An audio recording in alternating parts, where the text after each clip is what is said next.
empatía es darse cuenta de lo que sienten las personas, ponerse en su lugar y cultivar la relación con variedad de personas.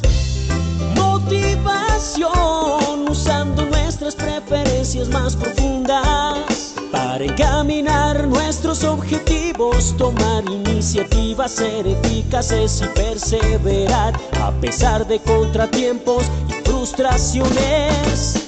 Habilidades sociales, emociones con buenas relaciones, interactuar fluidamente con habilidad para persuadir, dirigir, negociar y resolver conflictos, cooperar, trabajo en equipo.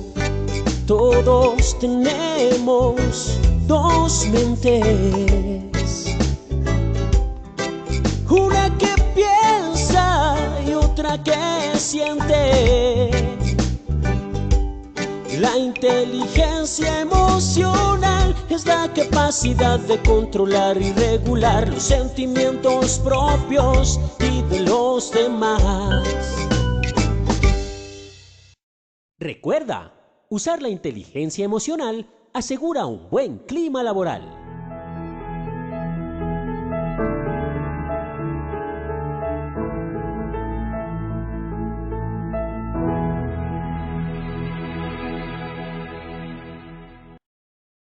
Ahora sí, de verdad, discúlpenos el inconveniente que tuvimos al iniciar, ¿verdad? Tuvimos ahí una pequeña falla técnica, pero listo, ya estamos nuevamente con ustedes.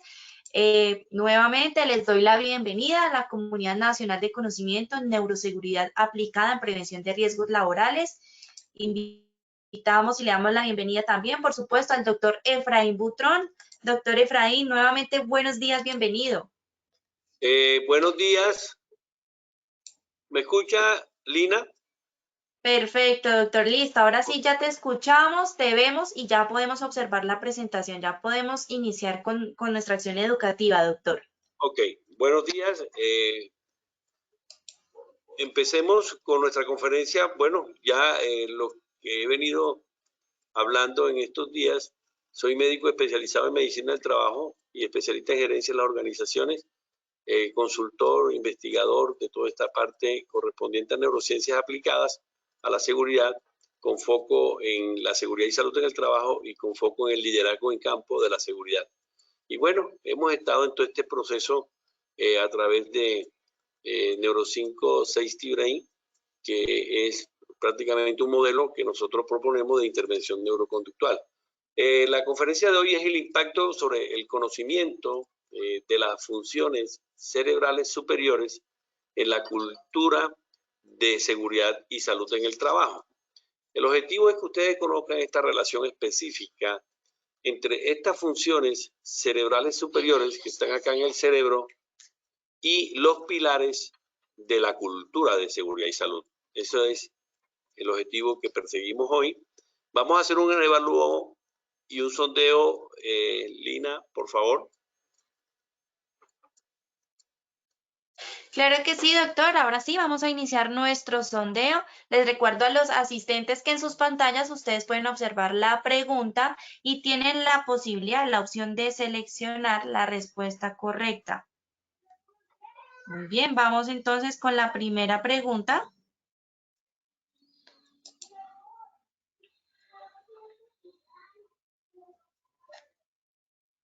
Muy bien, la primera pregunta dice, desde las neurociencias los pilares de la cultura de seguridad son A, desempeño, B, comportamiento, C, percepción, D, clima organizacional, E, B y C son ciertas, son correctas. Muy bien, vamos rápidamente, 10 segunditos para que contesten ahí desde sus pantallas.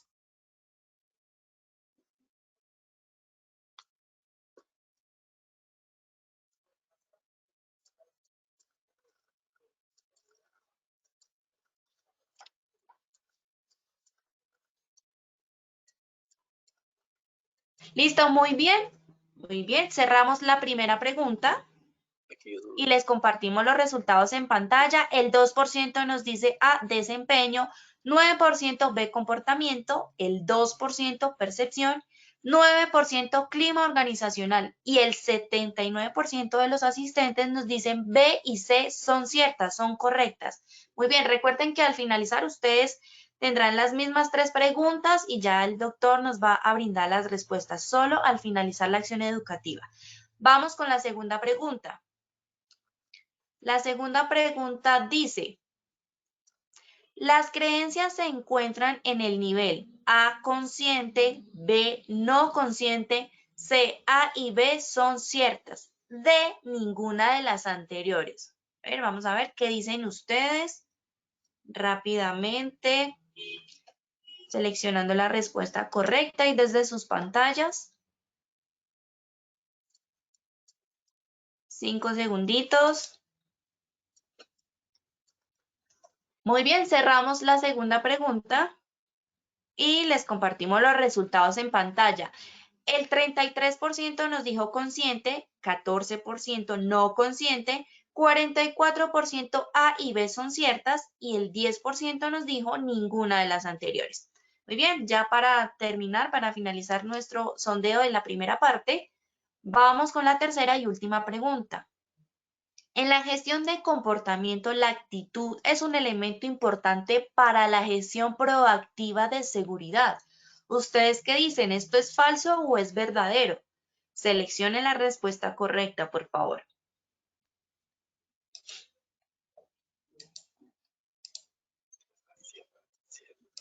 Muy bien. Listo, queridos asistentes. Cerramos la tercera y última pregunta y les cuento que el 8% nos dijo que esto era falso y el 92% nos dijo verdadero. Ya saben, recuerden que al finalizar tendremos las mismas 3 preguntas y ya el doctor Efraín nos va a brindar las respuestas. Doctor, te dejo con los asistentes nuevamente. Continúa. Bueno, gracias, Lina. Continuamos en este proceso del día de hoy definiendo qué es cultura, ¿cierto? Trae esta definición de Ken Wilber. Ken Wilber es un estudioso de la conciencia, de la cultura, de los procesos, de los sistemas. Y nos dice que la cultura es la forma en que nosotros, o sea, en que ustedes y yo nos relacionamos. Nosotros somos seres sociales, el cerebro de nosotros es un cerebro social. Por eso la pandemia nos está afectando, porque nos ha confinado. Por lo menos yo estoy ahora mismo acá en Antioquia, en Medellín, y desde hoy estamos en cuarentena, no podemos salir hasta el lunes, en horas de la mañana.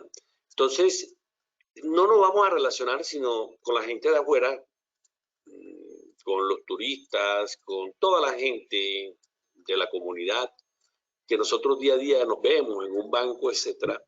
Entonces, eso es lo que es cultura, nos vamos relacionando y es decir, si lo que hacemos o no, de manera respetuosa, esa es la definición de Ken Wilber. Pero hay una definición de Humberto Maturana, quien es chileno, una definición que me gusta también, complementa a la de Ken Wilber y nos dice que la cultura en general, estamos hablando de cultura, son los modos de convivencia humana. Sí, esperemos que sí. Tenemos que convivir y nos dice que son diferentes o distintas redes de conversaciones y cuando conversamos hay emoción y hay acción, hay comportamientos, entonces esa distinta red de conversaciones y que la cultura se transforma en otra cultura cuando esa red de conversaciones cambia, cuando esa red de conversaciones cuando cambia esa red de conversaciones que la constituye y define.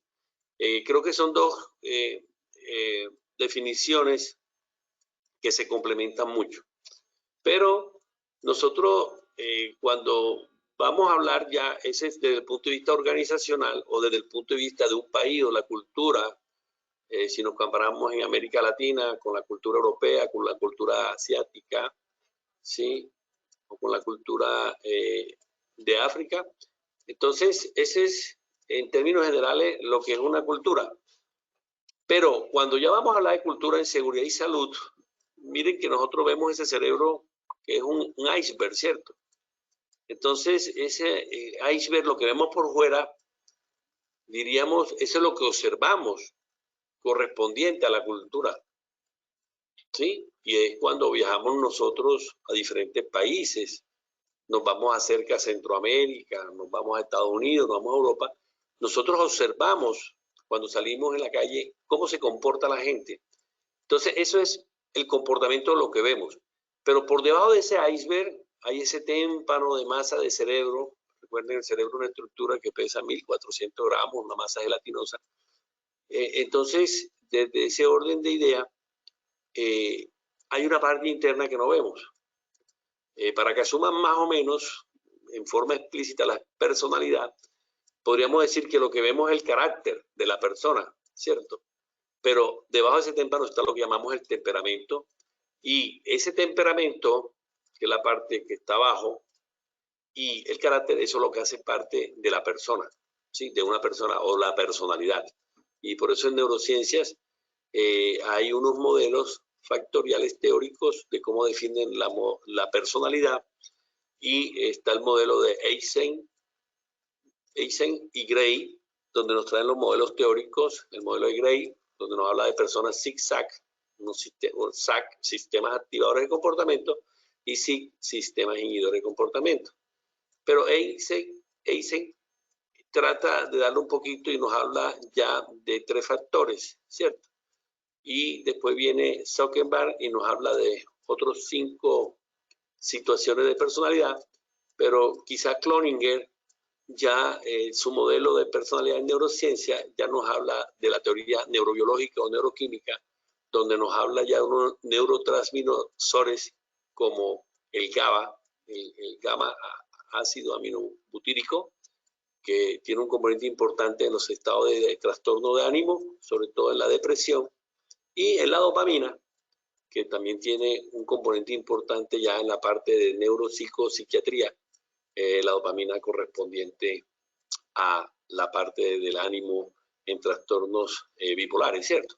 Entonces, para que ustedes vean esa cultura, observamos ese carácter y ese es el comportamiento, y abajo está ese temperamento. Pero entonces, ¿qué es una cultura organizacional? Podríamos decir, y traigo la definición desde el punto de vista más general y en la parte de seguridad y salud, ya enfocándonos, después del accidente de Chernobyl, y el accidente aeroespacial del Columbia, recuerden, en Chernobyl hubo casi 42 muertos, el desastre nuclear en Rusia, cuando explotó la planta nuclear, y actualmente está el impacto que ocasionó alrededor con la radioactividad, ¿cierto? Y actualmente está en vigilancia epidemiológica toda esa gente que recibió esa masa radioactiva de radiación ionizante. Y después, cuando mueren 7 astronautas en la misión de la NASA, mueren, termina la investigación diciendo que la culpa, o sea, en neurociencia no buscamos culpables, si bien es cierto, estudiamos mucho el error para que no se repitan los errores. Tenemos una cultura justa en neurociencias y en el neuroliderazgo y en la neuroseguridad, que es no buscar culpables, sino buscar lecciones aprendidas. Pero entonces en los informes de la NASA y de la Chernobyl terminó diciendo, le hace el informe, diciendo que la culpa de Chernobyl y de la NASA es de la organización, ¿ok? Entonces es un problema, y termina diciendo, es un problema de cultura organizacional.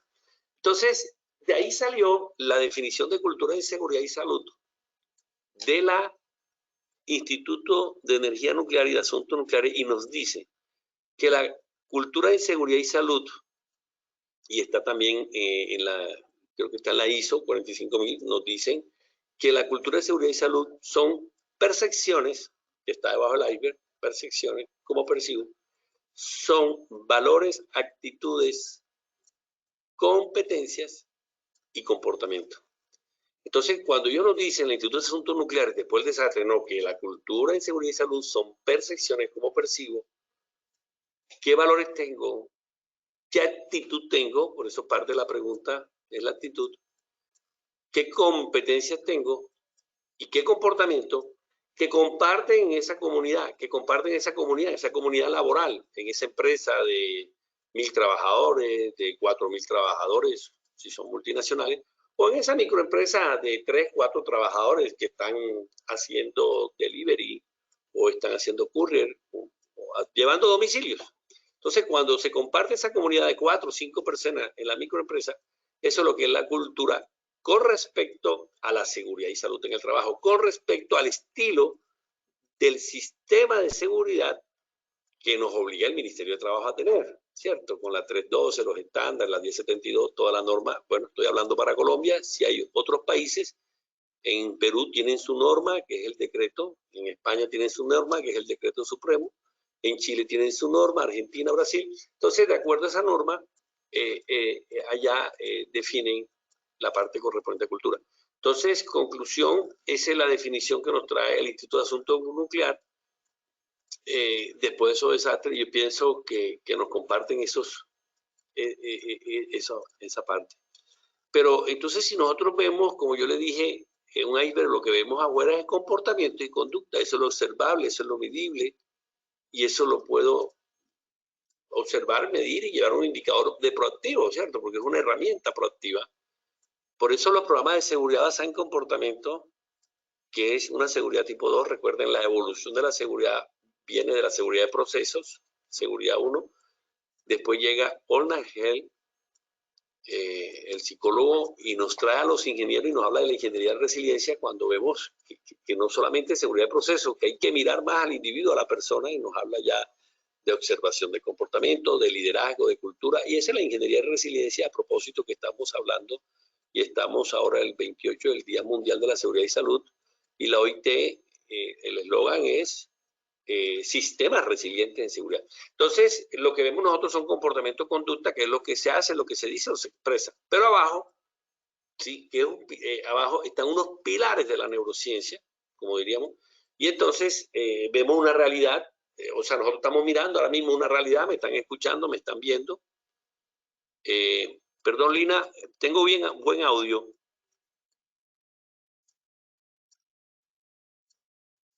Ok, entonces esa realidad, tengo esa percepción, que hace parte de un pilar importante de la percepción. Tengo un pensamiento en automático, y después tengo una emoción, ¿cierto? Pero en ese pensamiento automático están esas creencias que después a esa creencia le vamos dando valores. Y después pasamos a unas actitudes, ya hay parte emocional, por eso dije pensamiento, la actitud es más emocional.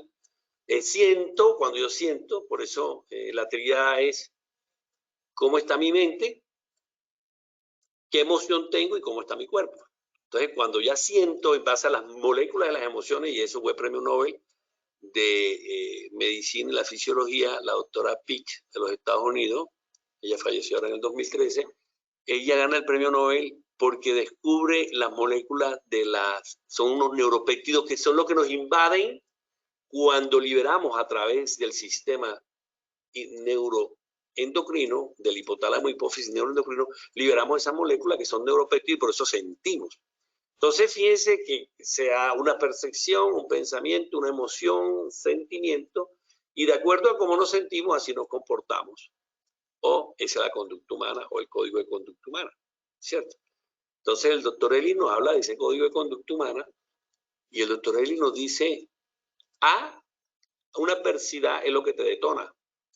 B, del inglés, belief, que significa creencia, una creencia que hace parte del pensamiento automático. Y C, la consecuencia, y esa es la neurobiología de la conducta humana que nos trae el doctor Hell, y después Horton no los complementa. Entonces, la neurología o el código de la conducta humana es tener una adversidad, una situación, y pongo un ejemplo, ahora que estamos haciendo la fila de la vacuna, yo que me vacuné ahora el pasado 5 de marzo, había una fila de 1000 personas, médicos, éramos todos médicos, esta es la fila. Pero bueno, uno con un poquito de recelo porque no podíamos establecer la distancia porque nos estábamos vacunando en el hospital. Y llegaban otros médicos y querían saltarte la fila, ¿cierto? Entonces, yo por lo menos era muy cauteloso. Voy a hablar del código de la conducta humana para que vean cómo es. Entonces, el detonante es, se saltó la fila alguien. Y entonces, el médico que estaba al lado, ¿qué hizo? Entonces, ante esa adversidad, que es saltarse la fila, tú tienes una creencia. La creencia es si tú tienes personalidad para reclamar a ese médico, ¿por qué te estás saltando la fila? Esa es la adversidad y esa es la creencia que tú tienes. Entonces, fíjense que la creencia hace parte de todo lo que yo tengo a nivel implícito, ¿cierto? Porque es la que nos están dando nuestros padres. Entonces, la creencia es que hubo una médica que sí le habló al otro médico, le dijo, es que te estás saltando la fila, tú no estabas ahí. Ella sí tuvo esa actitud de decirle, ¿sí? O sea, esa creencia que ella tiene de enfrentar la situación de adversidad que era volarse la fila. Y muchos, en el caso mío, yo no lo hice, porque esa es mi creencia, lo manejamos, y tuvimos un comportamiento, lo que nos vimos es que nos hicimos ciegos, sordos y mudos como Shakira. La otra médica sí le dijo, vea señor, usted no va ahí. Entonces, fíjense, ese es el código de conducta humana. Tenemos una adversidad que es el detonante, se voló a fila, tenemos una creencia, si enfrento o no enfrento la situación, ¿sí? Porque esa es mi creencia. Y después, el comportamiento conducta. Entonces, en ese orden de ideas, nosotros tenemos, desde el punto de la neurociencia, unos modelos mentales. La doctora, podemos decir que los modelos mentales son esas creencias profundas, arraigadas, son imágenes que tenemos desde que estamos en el proceso de los niños con nuestros padres. Toda esa creencia profunda, arraigada, imágenes, y esos supuestos que tenemos acerca de nosotros mismos, de nuestro mundo, de nuestra organización donde trabajamos, y de cómo encajamos, cómo nos conectamos con ellos.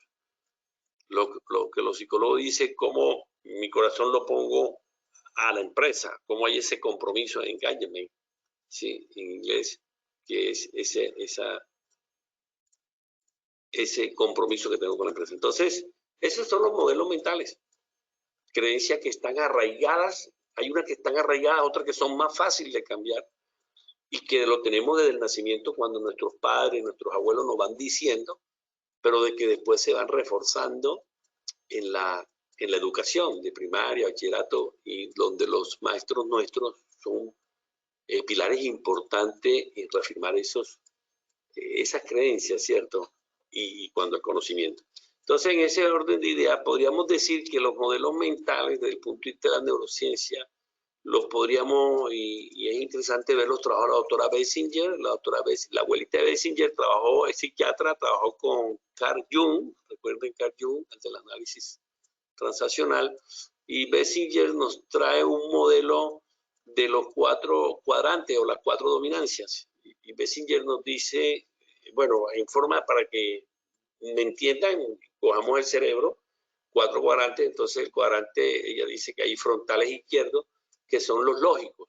Ese es un modelo mental lógico, o sea, el cerebro tiene, todos nosotros tenemos un modelo mental más propio que nos identifica.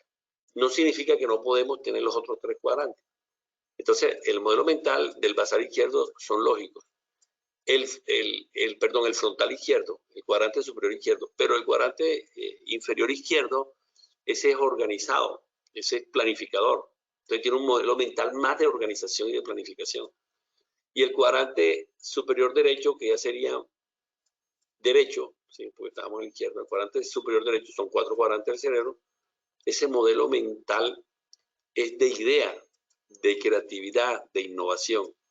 Y el cuadrante inferior, basal derecho, es emocional. Entonces miren cómo la doctora Bessinger y otros estudiosos, Herman, que estuvo en General Electric, nos traen esos modelos mentales donde nos encasillan bajo un modelo.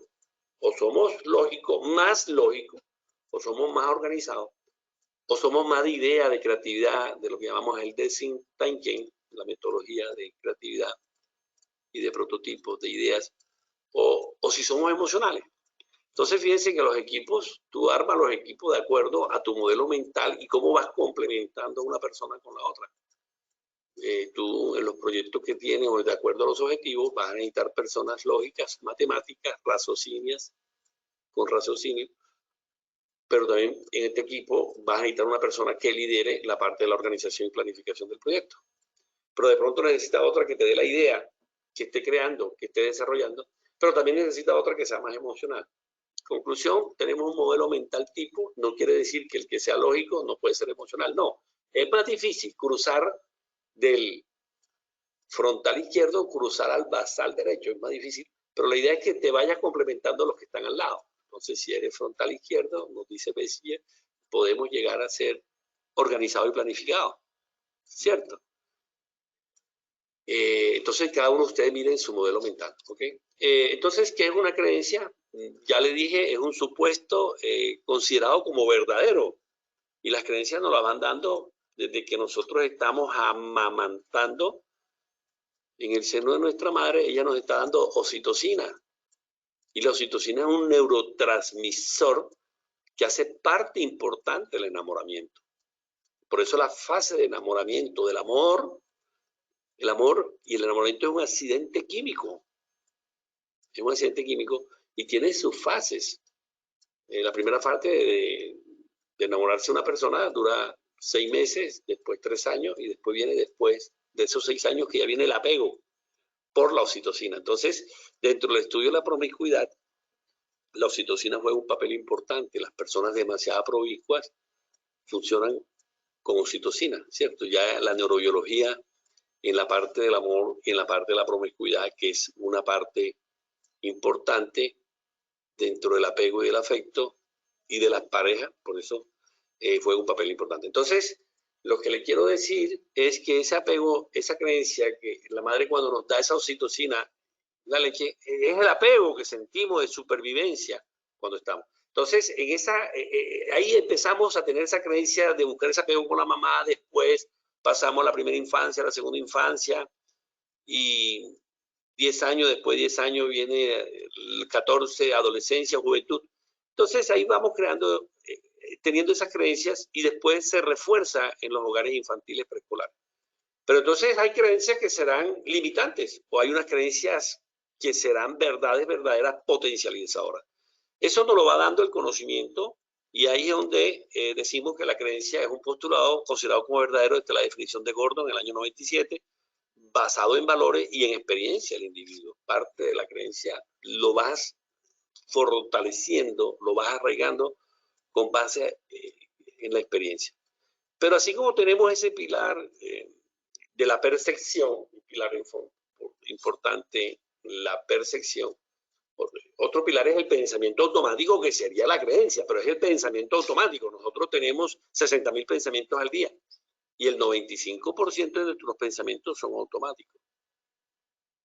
Entonces, por lo menos esta mañana yo todos los días, cuando me conecté con Lina, ya yo tenía mi café, ¿cierto? Aquí tengo mi taza de café. Y esta mañana no encontré café. Es un ejemplo para que me entiendan. Entonces, cuando yo no encuentro el café en la alacena, yo me hago mi café. Entonces, en ese momento, que ese pensamiento automático de ir a buscar el café y no encuentro la lata vacía, el frasco, entonces ese pensamiento se volvió racional y enseguida una emoción me invadió el cuerpo. Para que ustedes vean cómo va funcionando el pensamiento y la emoción, y sentí algo y tuve que tomar un comportamiento que es llamar al supermercado porque estoy en pandemia, no puedo salir al supermercado y afortunadamente me trajeron el café a los 15 minutos porque estoy cerca. Entonces lo que les quiero decir, así es como actuamos, ese es el código de conducta humana. Fíjate que estoy en automático todos los días, pero en ese momento cuando no encuentro, encontré una actividad consciente. Entonces el valor es un postulado básico que guía las creencias, las actitudes, los comportamientos de una persona. También definición de Gordon, siguiendo a él. Son características relativamente estables que con frecuencia se desarrollan durante la infancia y se manifiestan en la edad adulta. Se pueden describir valores centrales que son lo que les decía, los más arraigados, los que nos dan los padres, los abuelos, los familiares cercanos, que lo comentamos con nuestros amigos y lo vamos arraigando, pero hay otros valores periféricos, ¿cierto? Y para eso los que acá están, que son psicólogos, los test de selección, hay unos test de valores o motivacionales y hay todas unas técnicas de la parte del Value Drive. Bueno, en ese orden de idea, también tenemos que ver qué es una actitud. Entonces, una actitud es ya la actitud, miren cómo vamos de percepción, pensamiento de la creencia, ese pensamiento automático de creencia, pasamos a valor. Ojo, los valores están en un núcleo del lóbulo prefrontal. Recuerden que el lóbulo prefrontal es el CEO del cerebro, es el organizador, el planificador, es el ingeniero del cerebro. Esto que está aquí arribita, por encima de la órbita y alante de la frente, ahí está la corteza prefrontal, que es una de las cortezas más importantes, y en nuestro modelo de intervención neuroconductual, lo venimos diciendo en varios países, que si nosotros logramos controlar la corteza prefrontal y logramos manejar la amígdala, que es donde se fabrican las emociones, podemos evitar accidentes. En nuestro modelo Brain 65 lo explicamos, y nosotros podemos lograr controlar la amígdala, y eso es lo que se trata en los procesos. Entonces, fíjense que entonces del valor pasamos, de la creencia pasamos al valor. La palabra valor, le damos un valor. Es que miren ustedes, el valor es el postulado que guía esa creencia, guía la actitud y el comportamiento. Entonces, fíjense ustedes, por lo menos cuando nosotros le damos valor a la seguridad es un valor que tiene que tener ese trabajador. Porque si nosotros no le damos al trabajador que el orden y aseo es una creencia, tenemos que para él, ¿qué significa orden y aseo? Y traigo orden y aseo porque el 30% de la accidentalidad en Colombia, en nuestras investigaciones nos dijo, cuando la hicimos por allá en los años 2000, más de 1.500 accidentes que investigamos mortales y graves, nos daba que el orden en las bodegas, gran parte de la accidentalidad está en bodega, que hace parte de la producción. Y cuando vimos bodega y vimos todas las áreas, los ambientes de trabajo, recuerden el FURAT en Colombia y en otros países, que nosotros tenemos que poner el accidente fue en los ambientes de trabajo, o fue de tránsito, o fue deportivo. Pero entonces ahí ponemos ambiente de trabajo, nos vamos, y muchos son en bodega, y en bodega se da por orden y aseo. Entonces, nosotros tenemos que tener cuál es la creencia que tenemos del orden y aseo, ¿ok? Entonces, esa creencia, cuando ya le damos el valor al orden y aseo, tenemos la creencia, hombre, es que el orden y aseo hace parte importante de mi infancia, ¿ok? Y le pongo un ejemplo, los japoneses. Los japoneses en su creencia, para que sepan cómo se instala la creencia, desde niño le enseñan que tienen que ser ordenados. Cuando ellos llegan, los padres, los abuelos dicen, usted tiene que ser ordenado, y es lo que se llama el orden, la limpieza y el aseo, desde niño. Cuando ellos llegan a la escuela, resulta que allá no hay aseadora, porque hace parte de su cultura. Recuerden que estamos hablando de cultura. No hay aseadora en los colegios. Y los que hacen el aseo desde los niños, cuando entran a los 5 años, son ellos mismos los que cogen los baldes, la escoba y el trapero. Porque hace parte de reajustar ese valor de orden y aseo y limpieza que traen de los padres y lo traen en esta parte. Entonces, fíjense ustedes cómo la parte de la cultura japonesa desde niños le dan el orden y aseo por ahí. Por eso ustedes ven cómo utilizamos nosotros lo que hacemos, inspecciones de seguridad y todos los sistemas de seguridad. Uno de los elementos que tenemos de herramienta productiva es orden y aseo, y utilizamos la 5S que viene de Japón. ¿Okay? Nosotros hicimos algo parecido por allá cuando hace más de 20 años, en el 2001, yo no sé si alcanzan a ver. Nosotros, como bueno, la cultura japonesa es más complicada traerla a Latinoamérica, traemos una cultura de alguien de Dinamarca que era el modelo Tutaba, a ver, y nosotros tratamos de traer esa cultura y nos dio resultados. Estoy hablando hace 20 años. Y están los 8 pasos de la cultura Tutaba, que es algo parecido, más nórdico, de Dinamarca y de Suecia. Y Tutaba significa limpieza, orden, y eso hecho, se me escapa el nombre, pero el modelo se llama Tutaba, y aplicamos esa creencia en nuestras empresas, y fue un proceso, es que es un proceso de meterle la creencia del orden para evitar la accidentalidad. Estoy hablando en el 2000, 1999, y logramos hacer algo en eso. Pero ¿qué es lo que dábamos? La creencia de Tutaba, más nórdica, obviamente traído a Latinoamérica, porque son culturas diferentes, pero ahora, hoy en día, podemos traer las 5S, que es lo que hacemos. Y lo que estamos dándole es llevar esa creencia de que el orden y aseo hace parte importante de la eficiencia y en la accidentalidad, como lo vimos nosotros en los 1.500 accidentes de trabajo. Y le damos después un valor que le damos al orden y al aseo y a la limpieza. Entonces nosotros valoramos a esas personas que cuando llegamos tiene el área de mantenimiento de un aceite, le damos valor a esas personas. Le damos valor a esa área. Oye, qué bien, ¿quién es el jefe de esta área? Qué bien limpiecita se da. Le damos ese valor.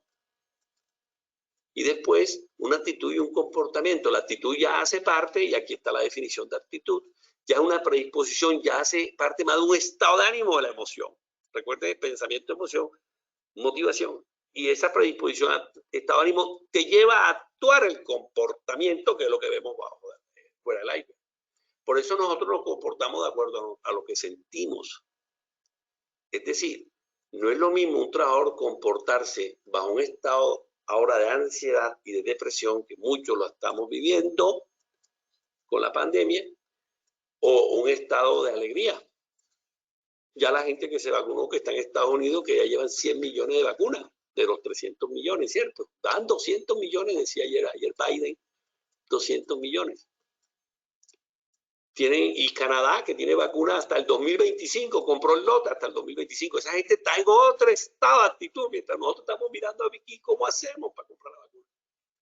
Sí, los que no son médicos, pues, porque estamos en esa fase 1 y la diferente fase. Entonces, esa actitud, ese estado de ánimo, esa predisposición a actuar de determinada manera, lo que nos trae Gordon, y las investigaciones sugieren que toda actitud, esa predisposición a actuar al comportamiento afuera del iceberg, o sea que está todavía está esa actitud, hace parte de la emoción, de la motivación, de los sistemas motivacionales en neurociencias.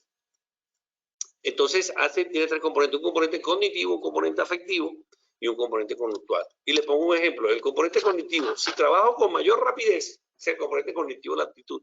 Si yo trabajo con mayor rapidez, podré terminar más rápido y salir más temprano. Esa es la actitud. Nosotros en neurología, cuando hacemos, y recuerden que soy médico y hacemos neurología, y rotamos por neurología, nosotros vemos neurología, neurocirugía, psicología, vemos fisiología del cerebro, vemos todas unas IAS. En nuestro proceso de formación médica, los neurólogos nos dicen, lo primero que usted tiene que evaluar en la parte neurológica es la actitud. Y nosotros en la evaluación neurológica, a un trabajador neurológico, un neurólogo o un neurocirujano, lo primero que evalúa es la actitud. Y eso lo vemos en el día a día. Entonces, la actitud juega un parte importante en la gestión del comportamiento. Pregunta que hicimos acá en el sondeo. Entonces, nosotros tenemos que ver cómo es la actitud de ese trabajador, si es una actitud, es decir, cuando un trabajador va a banco, un usuario va a banco, la cajera ve la actitud. Y tú te das cuenta que son filas interminables y hay personas que insultan a la cajera o las que atienden pasajes. Es la actitud hostil. Otra actitud, una gente muy amable, más fría, más calculadora. Eso es un estado de ánimo que de acuerdo a ese estado de ánimo te comportas, ¿cierto? De acuerdo al estado. Entonces no es lo mismo estar en trastorno de ánimo, ansiedad o depresivo, o en trastorno de una psicosis, o en trastorno de una ansiedad.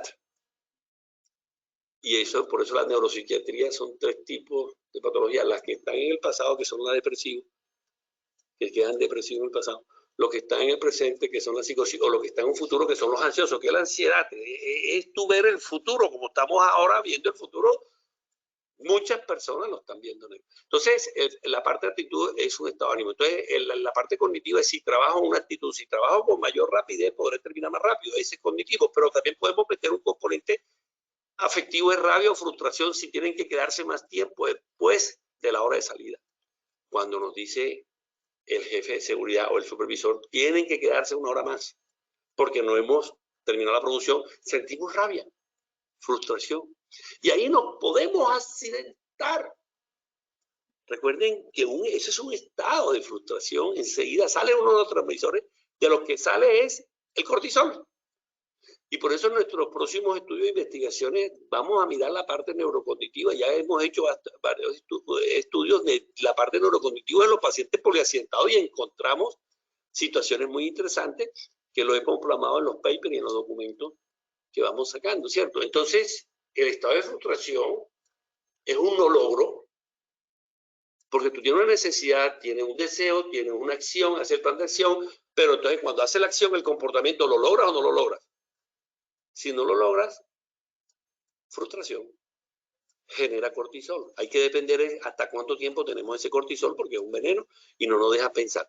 Entonces, el estado de frustración hace parte de un componente importante de la centralidad. Y lo otro es lo conductual. Entonces, los tres componentes, aparte del afectivo, está el conductual. El trabajador del ejemplo actuará trabajando lo más rápido que pueda para terminar pronto un trabajo en el que se siente estimulado a dar más de sí mismo. Entonces, ¿cómo vas trabajando más rápido?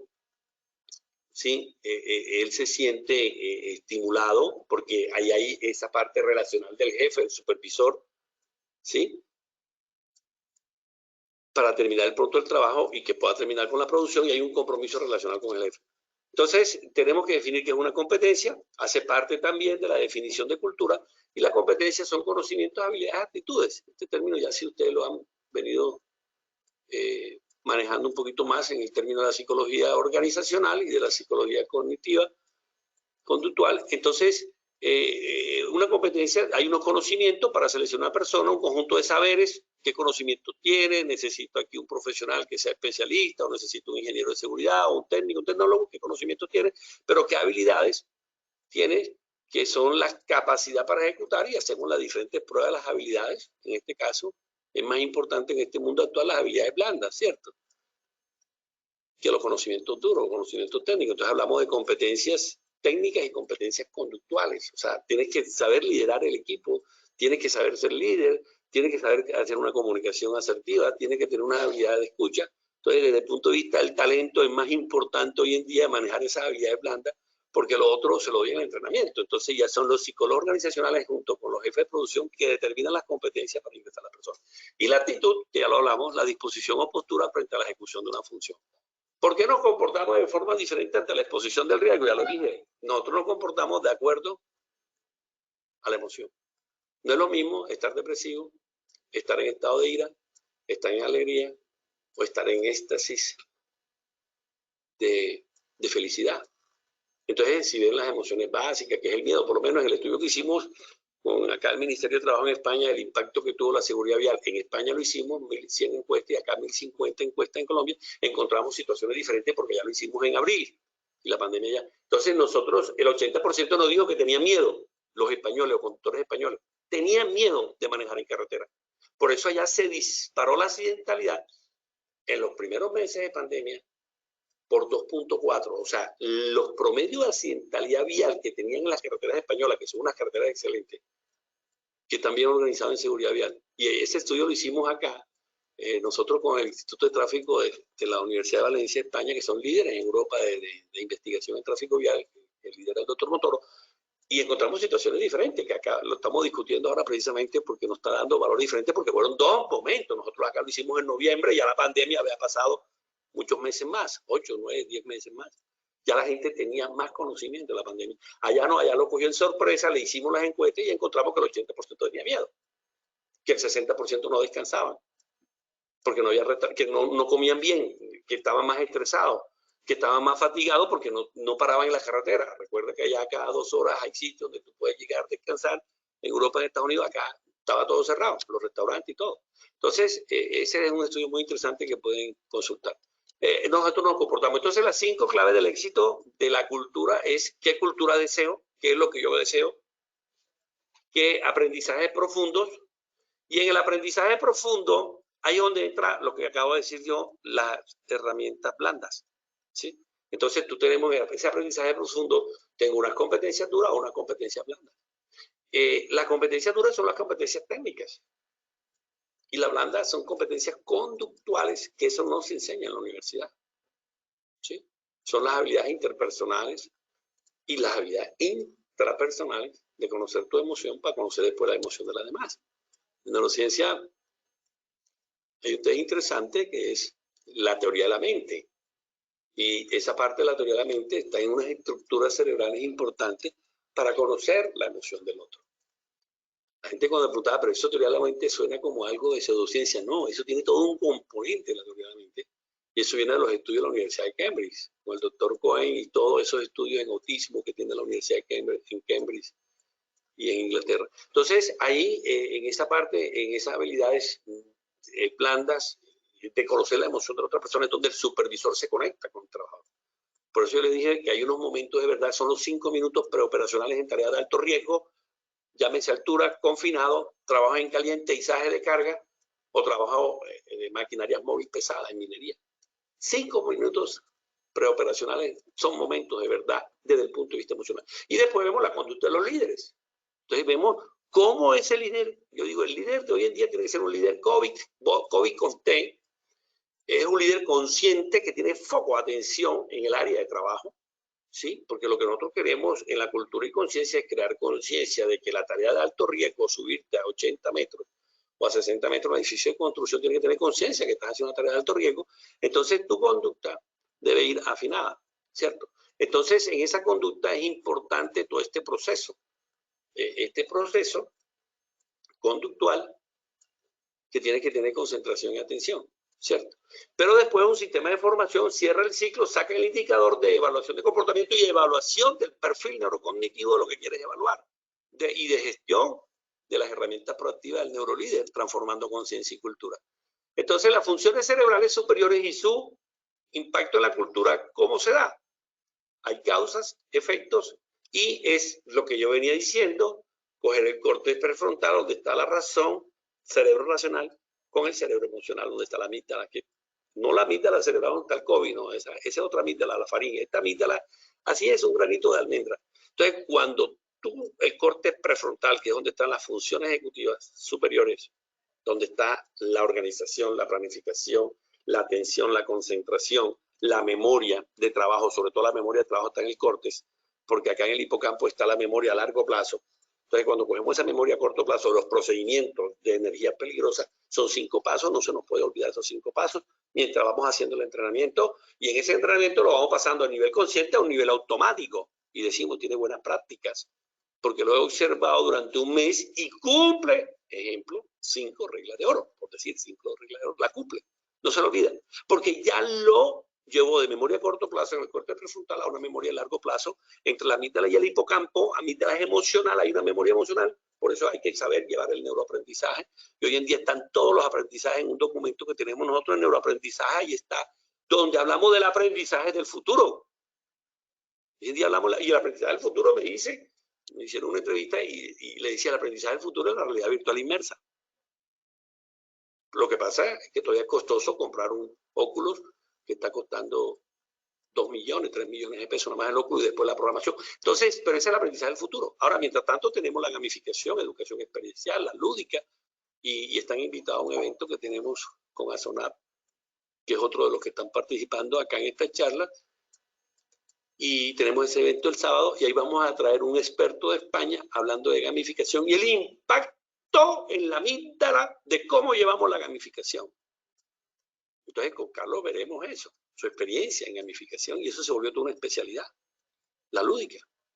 Yo me acuerdo que yo hice aprendizaje con los cubanos hace 22 años, un diplomado, porque yo era docente universitario y me exigían el diplomado de enseñanza problemática de Vygotsky. Y Vygotsky, que es ruso, ¿sí?, pedagogo, nos hablaba de eso. Bueno, esto es el mejor lugar para el trabajo. Tenemos que desarrollar un proceso de aprendizaje, y a eso se encarga el área de diseño del puesto, haciendo, y aquí nos trae Rafael Peter Senge, nos dice de los gurús del liderazgo que aprender es incrementar, que es aprendizaje, es incrementar la capacidad para producir un resultado que sinceramente queremos generar. Y nos dice Rafael Echeverría, que es compañero de Maturana de Chile, que el aprendizaje ocurre cuando aquellos que no podíamos hacer en el pasado lo podemos hacer en el presente. Cuando aprendemos algo, expandimos capacidades de acción y por lo tanto incrementamos nuestro poder, el espacio de las posibilidades. Entonces, ese es el concepto de aprendizaje. Esto para que ustedes vean cómo se lleva un sistema de gestión de formación que hace parte de la cultura. Y en nuestro modelo de intervención neuroconductual Brain Safety, ahí está un componente importante. Uno de los módulos es el sistema de gestión de formación. Por eso, cuando me dicen, pero entonces, ¿cómo vamos a la cultura? No, la cultura, las variables las tienes tú que diseñar de acuerdo a lo que te dice recursos humanos y producción, porque son dos fuerzas, producción y la parte humana, ¿cierto? Entonces, entre los dos tienes que ver cómo vas a diseñar y evaluar cultura. Entonces, tú tienes que tener en cuenta el tipo de cultura para la estrategia, en la línea y el proyecto de la formación por competencia, muy de moda hace 8 años en Colombia, que hablamos de la selección por competencia, y tenemos el mapa de competencia, el diccionario de competencia, y qué competencia que necesito yo para ese puesto, y selecciono por competencia. Y así como selecciono por competencia, yo diseño el ciclo modular por competencia, diseño el ciclo, hago la acción de formación y ahí hay un nivel 1 y 2 de evaluación. Por eso nosotros hacemos esta pregunta para mirar, esto que estamos haciendo, de esta pregunta para mirar cómo está los que están aquí conectados desde el punto de vista de las 3 preguntas básicas que le hice yo de actitud y de creencia, para ver cómo está. Estoy haciendo un nivel 1 de evaluación. Estoy dando esta conferencia para que ustedes su cerebro cambie. El cerebro hay una neuroplasticidad y desde las 8:15 que empezamos a ahora que terminemos, su cerebro va a cambiar. Porque estamos en una sesión de formación y le estoy dando conocimientos para que ustedes vayan aplicando. Y después el desarrollo y aplicación, y observo las competencias si él está haciendo las 5 reglas de oro. Si él se está doblando la rodilla cuando levanta la carga. Si está usando el guante dieléctrico. Si está poniéndose el arnés de suspensión de protección contra caída bien y está subiendo a los 20 pisos y están haciendo el vaciado de concreto.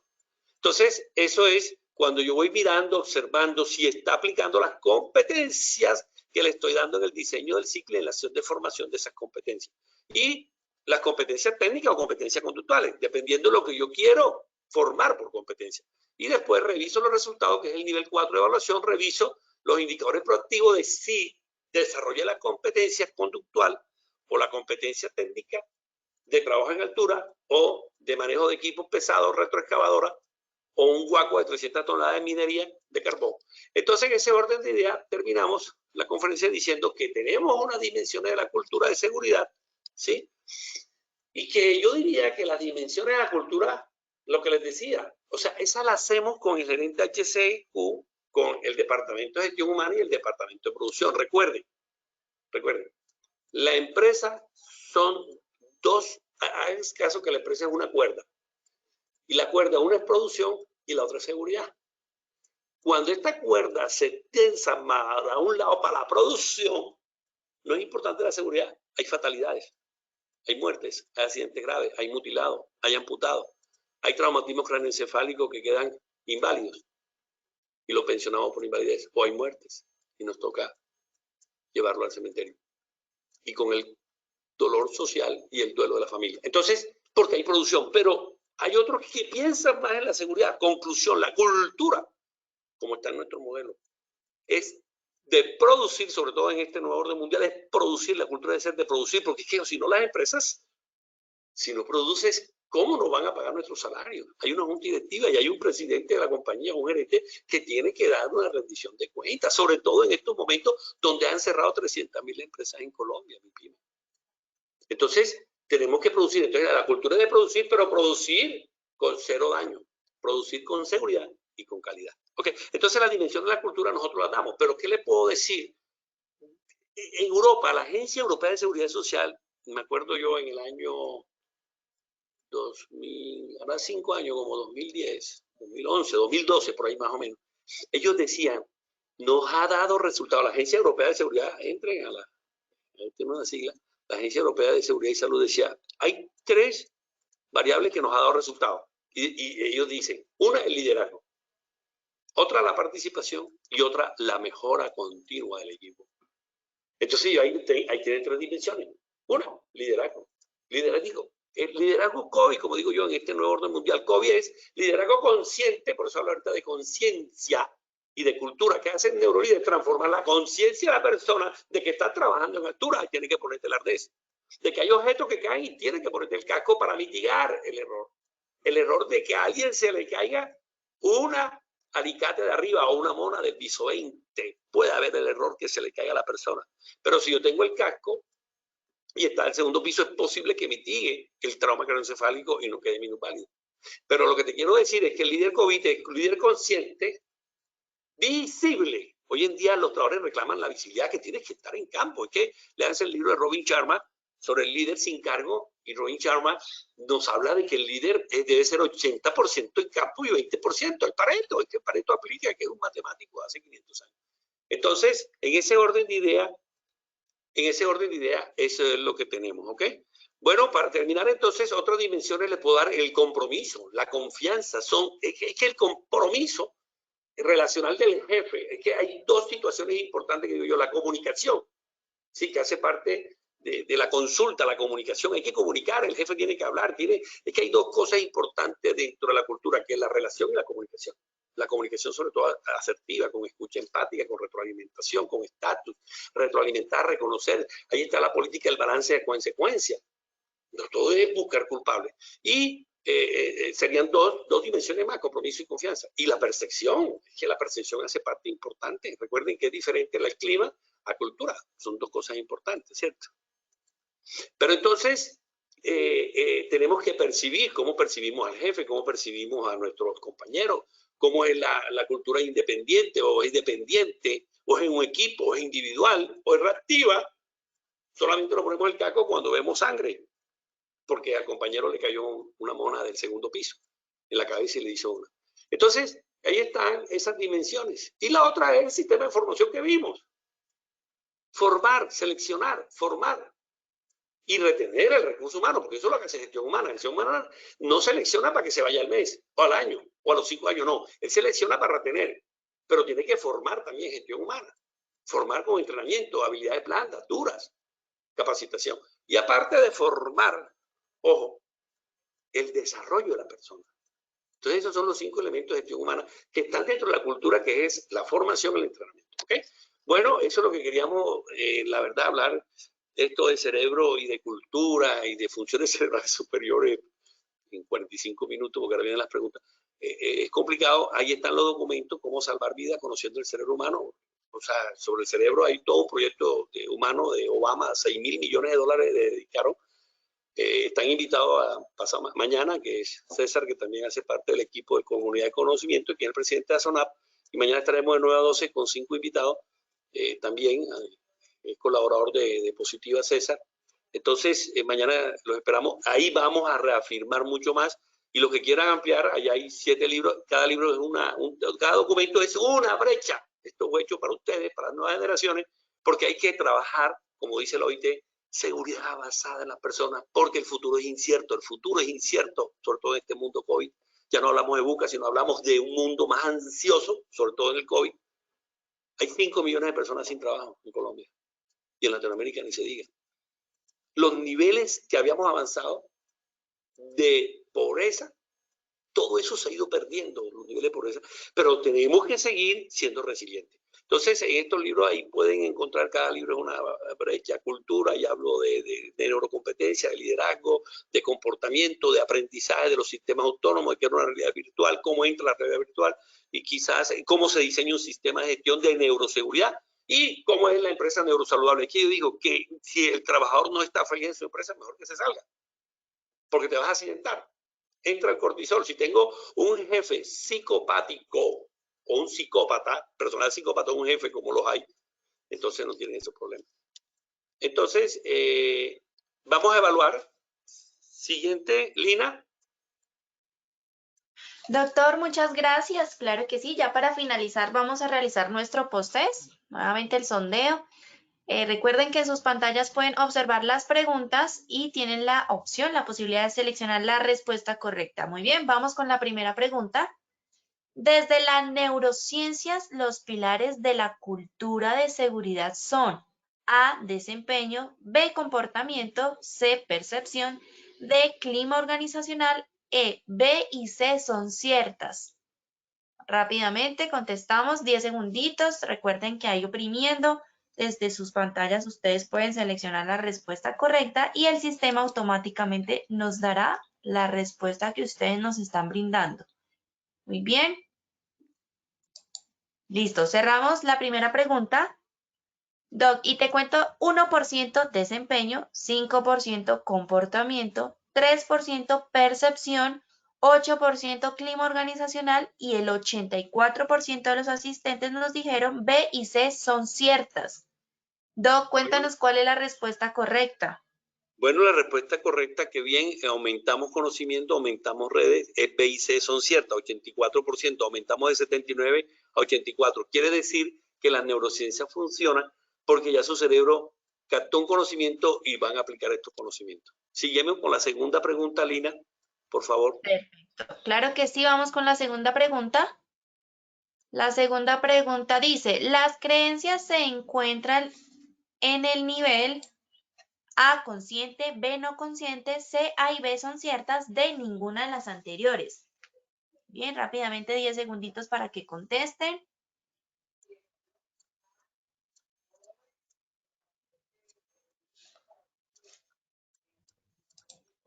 Listo, muy bien. Cerramos la segunda pregunta, Doc, y te cuento que el 26% nos dijo consciente, 9% no consciente, 58% A y B son ciertas y 7% ninguna de las anteriores. Doctor, cuéntanos cómo nos fue en esta. Perdón, repíteme, antes habían dicho, a ver, la respuesta es el nivel no consciente. Recuerde que eso está debajo del iceberg.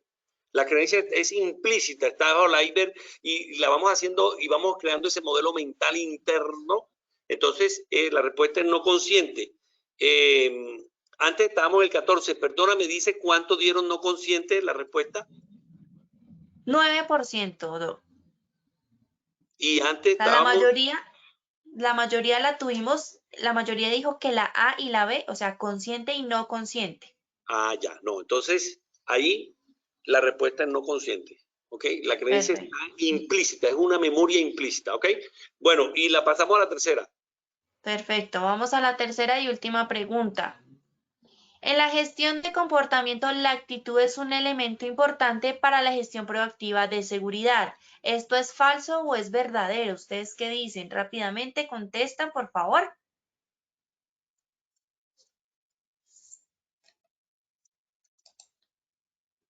Listo, muy bien. Cerramos la tercera y última pregunta, Doc, y te cuento que el 6% nos dijo que esto era falso y el 94% verdadero. Ok, Cuéntame cuál es la respuesta. Verdadero, pasamos de 92 a 94%. Entonces, hoy en día, cuando gestionamos comportamiento, miramos actitud.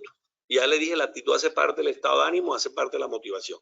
Ok, Lina, entonces, no sé si, bueno, estas son mis redes, por favor, lo que quieran, en nuestro canal de YouTube hay más de 35 videos, en LinkedIn, lo que quieran compartir, en Instagram, mi WhatsApp y los teléfonos, los que estén interesados, y este es el modelo 6T Brain 5, que son 5 módulos que interactuamos, esa es la propuesta de intervención neuroconductual, porque la OIT en el último documento del 2019, léanselo, bájenselo, cuando cumplió 100 años, dice que el futuro es incierto en tecnología, no sabemos los riesgos que vienen, se viene la inteligencia 4G, la inteligencia artificial, vienen las robots, y no sabemos qué riesgos vienen, qué tecnología viene, y lo único que nos toca es trabajar en persona. Y qué más que la persona, en ese cerebro que tengo en la mano, porque lo que administramos son personas, no recursos humanos, son personas, y hay que entrar la seguridad basada en la gestión del cerebro de la persona.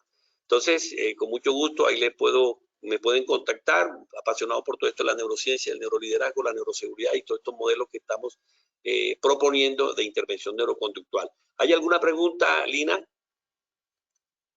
Claro que sí, doctor. No, más que darte las gracias a ti por habernos acompañado en este espacio tan importante y con estos temas tan importantes para todos nuestros asistentes. Y por supuesto, Doc, nos vemos entonces dentro de 15 días con una nueva sesión. Muchas gracias. Ok, bueno, pues, va. Feliz fin de semana. A todos, por supuesto, también gracias por su participación. Como siempre, les deseamos un feliz viernes, un feliz fin de semana. Nos vemos a las 10:30 con nuestro diplomado internacional y el ingeniero Pablo Pinto. A todos, gracias por su participación. Los dejamos con el siguiente video.